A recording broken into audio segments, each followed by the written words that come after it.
Very important heart structure and flow. देखिए example,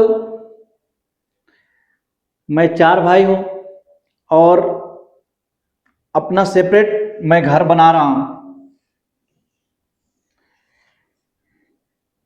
मैंने नीचे दो दो रूम बनाया और ऊपर भी 2 रूम बनाया। ऊपर वाला रूम का नाम है आर्टरी और नीचे वाला का वेंट्रिकल। ठीक है, तो देखिए ध्यान दीजिएगा। अब ये राइट साइड, ए भी राइट साइड, ए लेफ्ट साइड, ए लेफ्ट साइड। तो ए राइट आर्टरी हो गया, ए राइट वेंट्रिकल हो गया, ए लेफ्ट आर्टरी हो गया, ए लेफ्ट वेंट्रिकल हो गया। ठीक है, ये चारों चेंबर यानी जो घर का नाम है वो एक चेंबर है। ठीक है, ये जान गए। अब इसमें डोर लगा रहता है, सब में डोर होगा। एक जरूरत है, नीड है, सब में डोर दे देंगे। तो डोर एक एग्जाम्पल मान लीजिए। और जो आजकल ऑटोमेटिक डोर चल रहा है, जैसे हम इंटर किए मॉल में और हाउस में, मतलब घरों में, बहुत सारे घर में लगा हुआ है ऑटोमेटिक डोर। जैसे इंटर किए वो क्लोज हो गया। सेम ऐसा ही वाल्व है हमारे दिल के अंदर, वो ऑटोमेटिक क्लोज हो जाता है। जैसे ब्लड एंटर करेगा दूसरे रूम में यानी दूसरे चेंबर में, वो क्लोज हो जाएगा। एग्जाम्पल समझिए। तो अब ये जान गए। तो राइट साइड और लेफ्ट साइड, राइट साइड में ये भी जानना है कि कौन सा ब्लड है जो, तो डीऑक्सीजनेटेड ब्लड ये राइट साइड में रहता है। ठीक है, क्या होता है? Deoxygenated blood. और लेफ्ट साइड में ऑक्सीजनेटेड ब्लड। ये हम लोग कंफ्यूज हो जाते हैं, लेकिन ये कंफ्यूज अभी क्लियर हो गया होगा।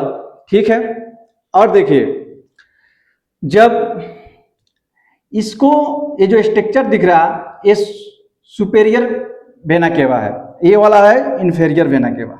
ठीक है, ध्यान दीजिएगा। और जो राइट आर्टरी है और राइट वेंट्रिकल, इसके दोनों के दरमियान यानी बीच में ये ट्राइकस्पिड वाल्व है। ठीक है, कौन सा वाल्व है? Tricuspid valve. जब ये सुपेरियर वेना केवा से एंटर होगा ब्लड तो राइट आर्टरी में आएगा। तो राइट आर्टरी में आ गया तो फिर ये ट्राइकस्पिड वाल्व ओपन होगा।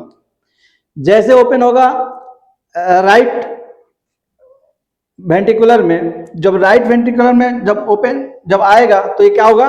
ट्राइकस्पिड वाल्व क्लोज हो जाएगा। सेम जैसे जब दूसरे रूम में जाते हैं तो क्या होता है? डोर ऑटोमेटिक क्लोज हो जाता है। सेम ऐसा है।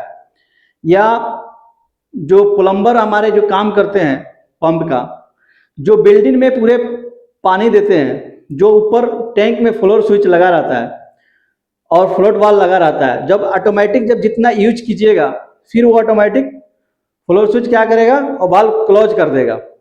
ठीक है, अगर जब काम नहीं कर होता है, जब या ज़्यादा डायरेक्ट हो गया या तो ओवरफ्लो हो जाएगा, मतलब जब, तब जाके उस सिचुएशन में टेक्नीशियन जाके देखते हैं। ठीक है, सेम या डॉक्टर लाइन में भी आइए, चाहे किसी फील्ड में जाइए, टेक्निक बहुत जरूरी है।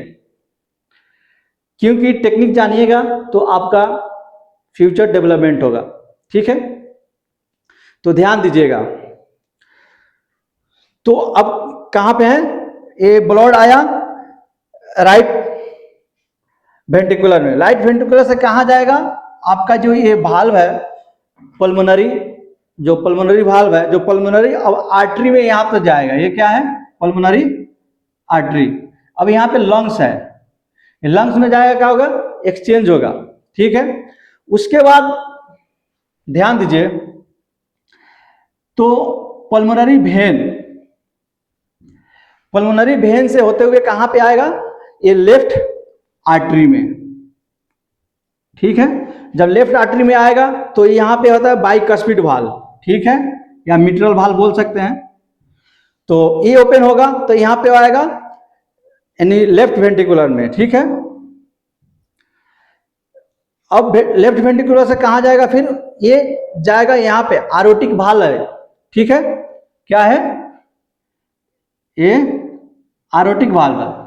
जब आरोटिक वाल्व से ये ओपन होगा तो कहां जाएगा, आरोटा में। आरोटा में जाने के बाद पूरे हमारे बॉडी में आर्टरी, वेन और कैपिलरी, ये 3 वेन है, ये तीनों में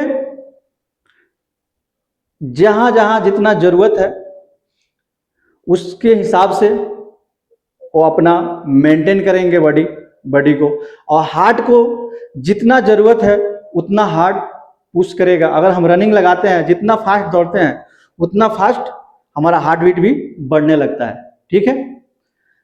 एक कंसेप्ट आज समझ गए होंगे। अगर वीडियो अच्छा लगे तो लाइक और शेयर जरूर करें, और हम कोशिश करेंगे हिंदी और इंग्लिश और हमारा जो मदर लैंग्वेज है उसमें भी समझाने के लिए। Thank you.